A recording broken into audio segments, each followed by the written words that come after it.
Welcome to the Tech Egg. Don't get scrambled. Enjoy the video. In this video, I will show how to put Freon in your car Nissan Maxima, updated. First, locate the low pressure port and confirm R134A is required for your Maxima.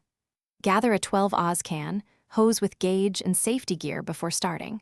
Turn off the engine and open the hood while the system cools. Relieve any pressure per the gauge instructions and follow step by step to add refrigerant safely. Once connected, run the engine and set the AC to maximum cold with blower on high. Monitor the low side gauge and compare to specs in your manual.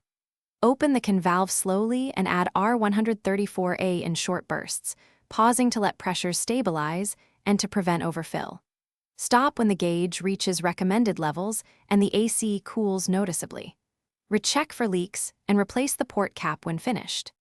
If adding refrigerant does not restore cold air, pause and inspect the system further.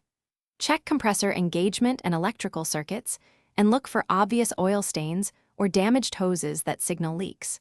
Small leaks often need dye or an electronic detector for reliable locating. Remember that topping off is a temporary fix.